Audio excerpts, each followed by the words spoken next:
안녕하세요. 신동명 노무사입니다. 돈 많이 받고 퇴사하는 법.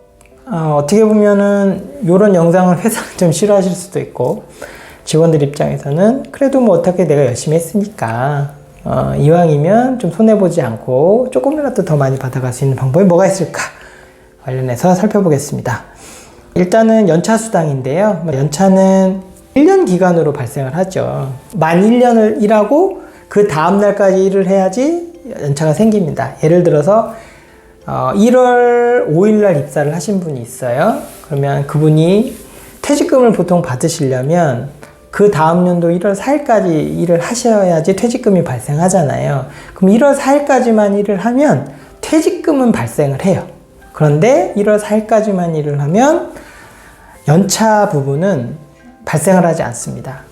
행정해석이 변경이 되면서 만 1년을 일하면 1년 이후에 발생하는 15개의 연차가 발생하지 않도록 되어 있습니다. 그러다 보니까 1년 1일을 해야지 연차가 발생을 합니다. 그래서 그 하루 차이로 15일의 수당이 왔다리 갔다리 합니다.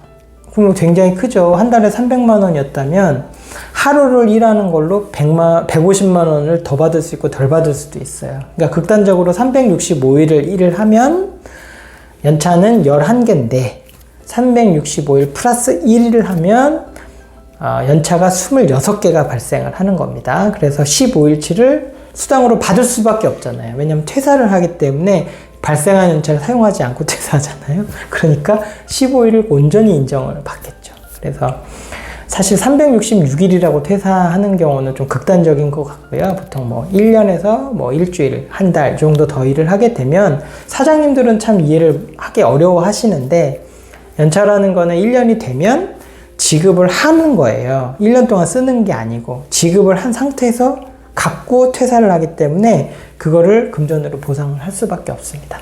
그러니까 직원분들 입장에서는 1년 하고 며칠을 더 한다. 마찬가지죠. 2년 하고 며칠 더 한다. 3년 하고 며칠 더 한다. 그렇게 해서 만 1년 이상을 조금 더 하셔야지 연차에서 그 이득을 보는 거죠. 꽤 많은 차이가 나죠. 뭐 1년 단위로 15일, 16일 뭐 이렇게 생기니까 그걸 임금으로 환산하면 굉장히 크기 때문에 퇴사일자를 조정해 가지고 1년, 2년 이렇게 딱 정해진 기간보다 조금 더 하시는 게 연차수당을 받는 팁이 되겠습니다.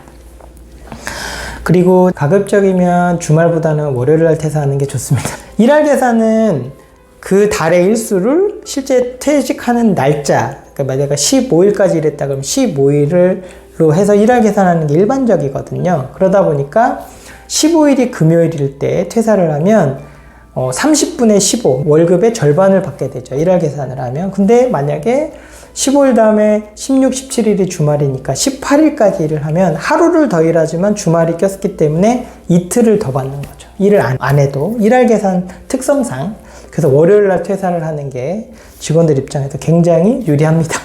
그러니까 회사 입장에서는 사직서를 금요일로 끊는 게 좋고, 직원 입장에서는 월요일 이후에 퇴사하는 게 좋죠. 근데 사실 또 월요일 지나고 뭐 금요일, 목요일까지 일하면 그 이득이 극대화되진 않잖아요. 그러다 보니까 월요일, 화요일날 퇴사를 하면 주말에 대한 수당을 일할 계산으로 받기 때문에 유리할 수 있다.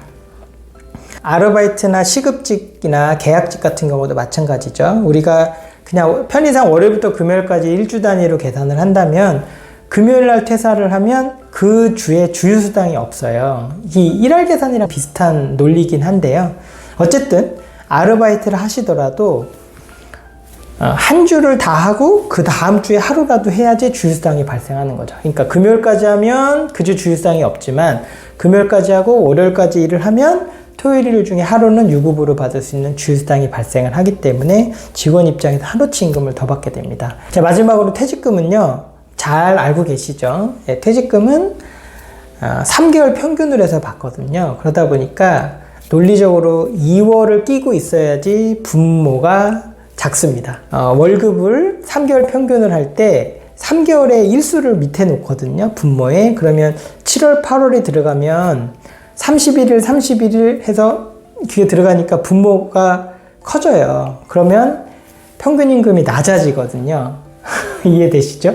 근데 2월은 짧잖아요. 그러니까 2월을 끼고 퇴사를 하시면 분모가 작아집니다. 그러니까 분모가 작아지면 평균 임금이 올라가요. 평균 임금이 올라가야 퇴직금이 커지거든요. 그러니까 가급적이면 2월을 낀 달에 퇴사를 해야 퇴직금 제도를 운영하는 회사에서는 퇴직금을 조금이라도 더 받을 수 있습니다. 이 영상은 회사에서는 별로 좋아하지는 않으실 것 같긴 하네요. 어쨌든 직원 입장에서는 열심히 했으니까 좀 더 받아가셔야겠죠. 예. 이왕 퇴사를 결정하셨다면 이 시기들도 잘 판단하시면 좋을 것 같습니다. 감사합니다.